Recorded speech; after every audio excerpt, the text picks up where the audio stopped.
And now you have to ask yourself, how did 50 come into the possession of Diddy's footage for Diddy's documentary about Diddy? A lot of insight. And, this documentary is about people being able to tell their truth.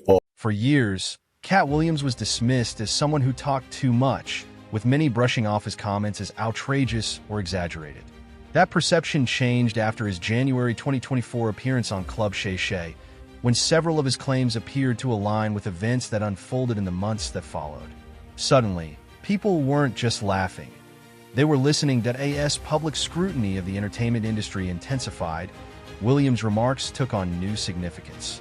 Then came 50 Cent's documentary, Diddy: The Reckoning, which explored long-rumored allegations surrounding Sean Diddy Combs while notably leaving out certain influential figures. As Diddy's legal troubles escalated, Katt's earlier comments, particularly his warning about 7 untouchable figures, resurfaced, prompting many viewers to speculate that he may have been hinting at a much broader story. Tupac and Snoop being cool, and how, after Tupac got killed, Snoop started hanging out with Diddy. And, he also speaks on how, Snoop, he did the Steve Harvey show with Diddy after Tupac got killed. Check this out. Okay. It's downloading right now. Then you look at the scenario how everybody used Pac to make their stuff famous or make their project better. You got people who use their songs with Pac and tell them how much they love Pac, but they do songs with Puffy. You got Steve Harvey, a whole bit that, this motherfucker kind of will Pac going to everybody else. And he brings Snoop and Puffy on there and say, these are dudes who's running this in the East Coast, West Coast. What's up, Snoop? What's up, huh? Hey, whoa. Wait a minute, fellas here. Hold up. I know all about this East Coast, West Coast rivalry thing here, but we in Chicago now. This rivalry stuff, we got to stop it, man. We stop that. We stop a lot of this violence. Yo, Steve, check this, man. All that East Coast, West Coast stuff is a bunch of media hype. It's been my dog from day one. You know what I'm saying? It's all good between me and him. That's my peoples. For real, that's what we came in for. We came in and light it up and ride it up. We make it. Now, Pac, if you love Pac so much, how you with the motherfuckers, they got something to do with the first get down that happened to Pac in New York. Then the second one. What you think about Suge comments? And I never asked you this before, but did you have an issue with Snoop hanging out with Diddy after Tupac got killed? I always felt that was wrong. I'm gonna just keep it real. I'm talking about from that, like now, okay. You know what I mean? I'm 46, Snoop probably early 50s. If he figured out now, he might go by the opinion that, okay, Puffy had nothing to do with Pop. We're grown now. If he want to be his friend, no problem. But back then, that was just awkward. You know what I mean? And the reason why it was awkward to me that I never even like it because F Comedy Jam 25, the room was packed with comedy legends, roaring laughter, and an unmistakable sense of anticipation. Yet beneath the celebration, one question lingered in everyone's mind. Would Katt Williams make an appearance? As the event unfolded, the curiosity only grew, with fans and fellow comedians alike waiting to see if the outspoken comic would walk through the doors. And Kevin Hart decided that he was going to make jokes about, he's the host, right? So you have to sort of roast a little bit about someone who's in the audience because, this person is in a prison, actually right now sitting in a courtroom, and that's Diddy. Yes, he didn't say his name, but it was very clear to everyone who he was talking about here. Watch the reactions in the room. Diddy was a big part of this culture. Right. His after parties, were a part of the BET experience. So, life comes at you fast, but, Kevin had to address the elephant in the room. By the way, we should say the Diddy after parties that happen after award shows, that's not what the trial is about. Those weren't freak-offs. The trial is something separate, but still nobody Diddy wasn't operating alone. He suggested that powerful individuals help protect influential figures behind the scenes, creating an environment where certain people were seen as beyond public scrutiny. While Katt never revealed a complete list or explicitly identified the 7 untouchable figures he referenced, his comments sparked widespread speculation online. As often happens with high-profile claims, social media users began drawing their own conclusions.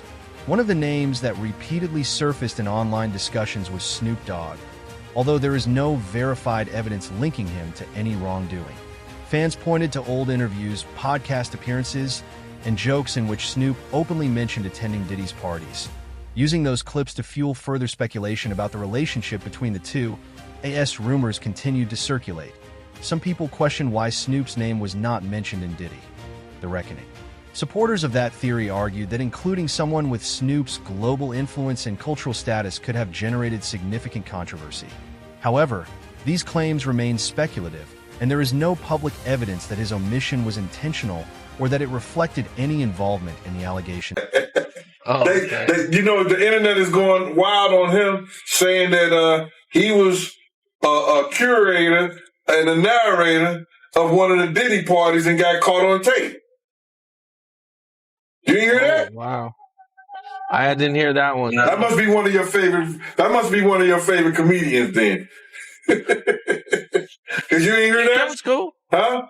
I didn't hear it. Get out of here. It was cool, but I didn't hear that one. Must have missed it, man. I think I caught most of them. I think he almost fell in the tub with one of the girls.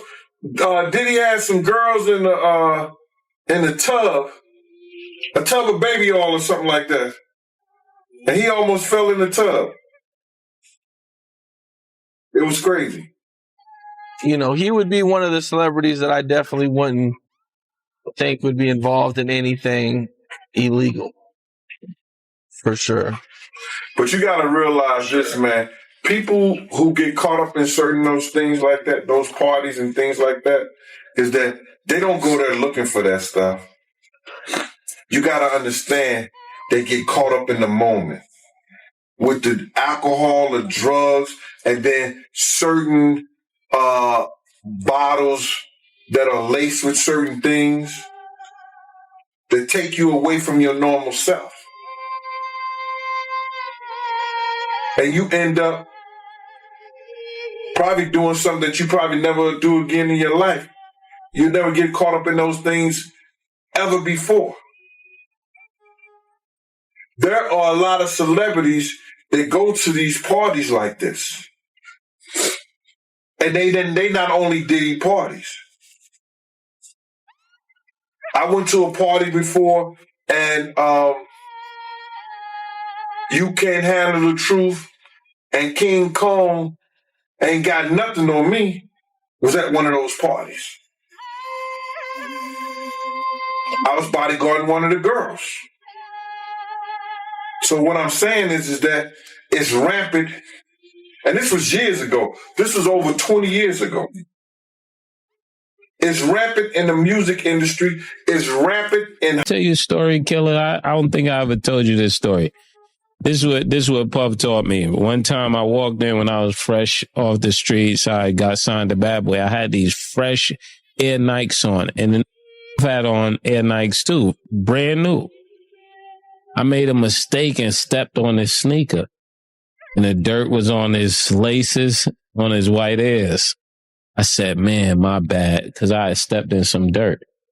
You know, the nigga came back, put his feet in the dirt, and stepped all over my sneakers. I said, yo, what are you doing? He said, my bad.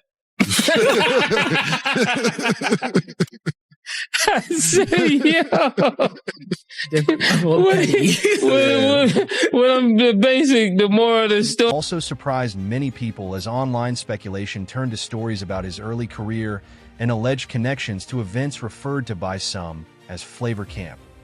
These gatherings have been described by various commentators as networking opportunities linked to Sean Diddy Combs and aspiring entertainers seeking a foothold in the industry.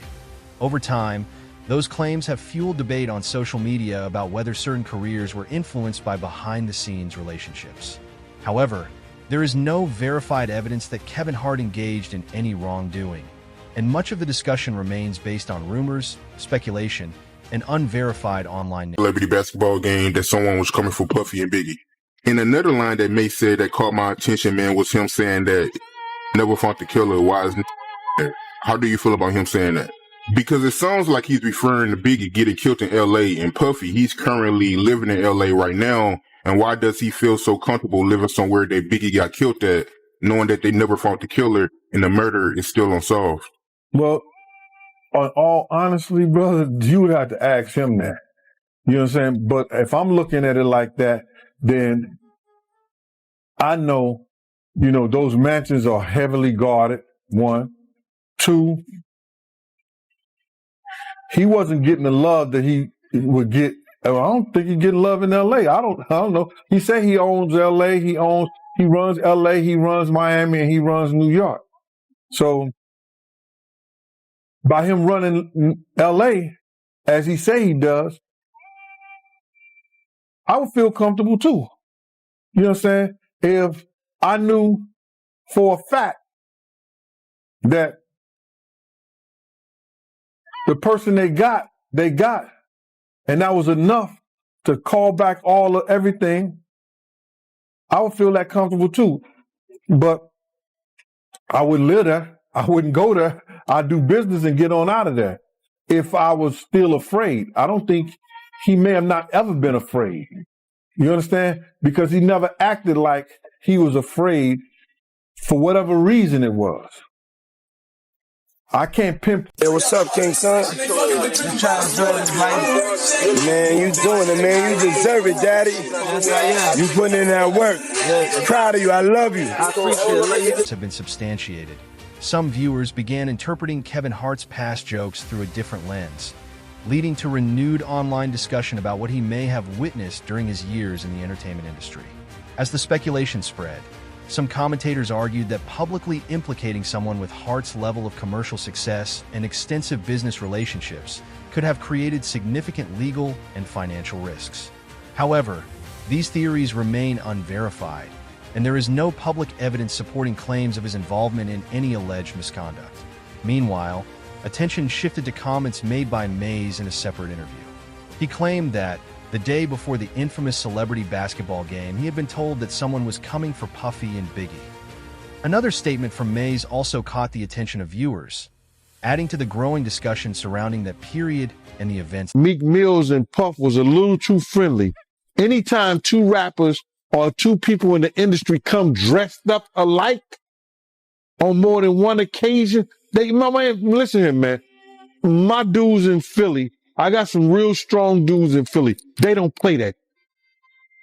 And they probably embarrassed for the fact to see that Meek Mills, one of the street guys that came out of there, got caught up in this Hollywood, whereas that he's dressing like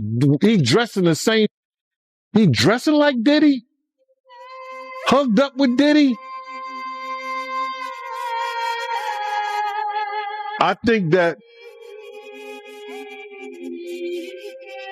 Lil Rod know a lot of, but I know this. Two men dress alike, it's just like two men laying down. When they both get up, they both homos. And that's real talk, bruh. My man, you go to a party, dog, and the nigga got the same shirt you got on, I'm taking my shirt off. I'm walking around in a t-shirt. And then, not to blow Meek Mills up out the water or anything like that, it was said that they checked his Google search and all that, and he was searching for some online gay porn and all of that. Oh, wow. Crazy, bro. But listen, those are what,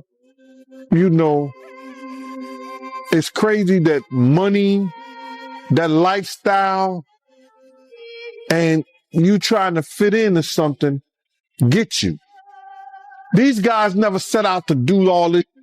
Meek Mills, when he got into the game, he didn't set out to be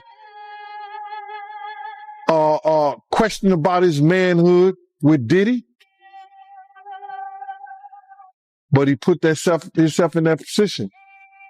Like, where we hanging out and what we doing, we can't really disclose, but it's definitely a 15-year-old's dream. I have been given custody of him. He signed to Usher. I'm signed to Usher. I had legal guardianship of Usher when he did his first album. I did Usher's first album. I don't have legal guardianship of him, but for the next... May be one of the quieter figures mentioned in these discussions, but his history with Bad Boy Records has long attracted public attention because of well-documented contract disputes, creative differences, and his eventual departure from the label. After allegations involving Sean Diddy Combs became public, some observers expected Mays to comment in greater detail. Instead, he largely remained silent, a decision that itself became the subject of online speculation. Some fans have suggested that Mays may know more than he has chosen to share, while others believe he has simply moved on and prefers not to revisit that chapter of his life. These interpretations remain speculative, and Mays has not publicly confirmed any such claims. The conversation then shifted to another topic that gained traction online: Meek Mill's relationship with Diddy. Social media users began circulating clips and photos of the two together, with some pointing to occasions when they appeared in coordinated outfits or at the same events. Those images fueled further speculation across the internet, although matching clothing or public appearances alone do not constitute evidence of wrongdoing. They don't even bootleg no more, man. So it's going to be hard to figure it out if it does exist. Do you believe the guy in the tape is white? If he's bigger than Diddy and he's not none of the names that I said, probably so. But then they say he was young too. Yeah, they say he was young. Let me get his name right. I hope it ain't the Bieber. I hope it's not the Bieber. That's a good one. It might be him. But if they saying that the guy is young and he's an A-lister, I can't think of that many black people, man. Right. Not at all. And somebody that's more powerful, more of a celebrity than Diddy. You understand what I'm saying? If they were saying somebody that was more celebrity than Diddy, he was an A-lister, he was younger. You know what I'm saying? And if he's not black, it would have to be the Bieber. That's his name, Bieber? They said I got that wrong too. Justin Bieber, allegedly. I don't know, bro. Right. But when you heard the news that Diddy, he had a tape with another man, did that catch you by surprise or not? Well, all this is by surprise to me. A lot of this is by surprise to me, to be totally honest, man. Because I knew Puff, I knew Puff Daddy, I knew Diddy before he was Love and Brother Love and back to Diddy. So, no, but the diddler, he's the diddler now. A lot of it's surprising, but it's not unheard of. Because you hear of all kinds of and whether it registered with you or you internalize it or something like that, that's a whole nother story. But a lot of this stuff is crazy. But this is clips circulated widely online, sparking intense debate across social media. While some people dismissed the recording as unreliable, others viewed it as significant. Meek Mill has denied any wrongdoing, and no allegations arising from the clip have been substantiated. Despite that, online speculation continued to grow. Some commentators claimed that including Meek Mill in the documentary could have exposed the production to legal disputes, defamation claims, and significant public backlash. However, there is no evidence that editorial decisions were made for those reasons. Among those who followed the story, some interpreted his absence from the documentary as an example of influential figures being left out for legal or editorial considerations rather than because of the available evidence. These interpretations remain speculative and have not been confirmed by the filmmakers or any official source. How are they all connected? I want to say Diddy, but I don't. We're going to be going through all of those possibilities. Oh, okay. exploring I all wasn't supposed to that. answer. Okay. And when we started LA as a graveyard, then, it was like, okay, we can't just say that anymore, especially after I took them up to 35 for us to film about what happened in Mo there. It's hip hop. Yeah. And that's going to be moving on to Tombstone. Okay. And we'll be going through the unexpected, unusual deaths, unsolved murders, mysteries, things of that nature, things that I know, things that I'm directly connected to. We want to create this aspect because we want to start teasing people's minds into wanting to get these crimes solved, because the truth is, it seems like the hardest murder to solve in America is a rap murder. They just don't seem to get solved. Without question. That's a problem. Without question. Because we got over 35, 40 years of hip hop homicides. Yes. How many of them get solved? They created a whole show. Yeah.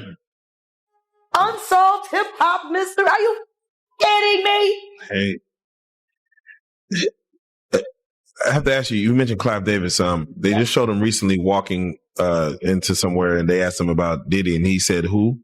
Is that old age, or does he not, they're not in? Among the most widely discussed names online were Justin Bieber and Usher, both of whom had well-known early career associations with Sean Diddy Combs. As public interest in the allegations grew, older interviews and video clips featuring the artists resurfaced, prompting renewed discussion on social media about their experiences during that period. Some commentators pointed to Bieber's emotional reactions in past interactions with the media as part of broader online speculation. However, there is no public evidence confirming that these moments were connected to Diddy or to any alleged misconduct. Similarly, while many online users have debated the nature of Bieber's and Usher's early relationships with Diddy, those discussions remain largely speculative. Some viewers have also speculated that the documentary chose not to focus on Bieber or Usher to avoid drawing conclusions about individuals who have not publicly alleged wrongdoing in this context. The filmmakers have not confirmed that this was the reason for any editorial decisions, and any claims about why particular people were included or omitted remain unknown. The docuseries is entitled Sean Combs, The Reckoning. How is this one different from the others that have been out there? Well, I think that the biggest marker of what makes this film or this series different is how much time we took into putting into the making of the film, doing our due diligence to get the right voices, to the table. This is a series that spans over 30 years.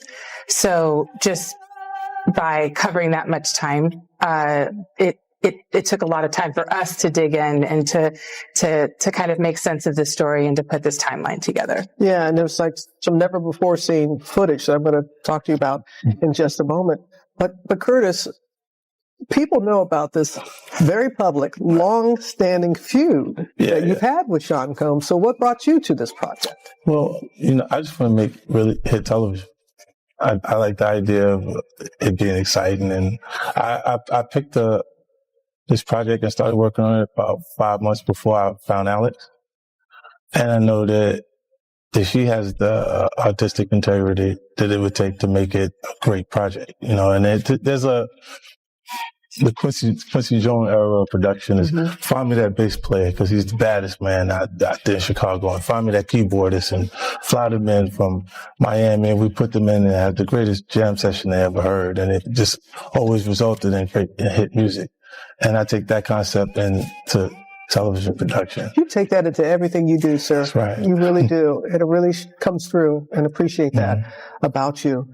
As I said, never before seen footage of the days leading up to his arrest. Can you just talk a little bit about, was there anything that surprised you from that footage?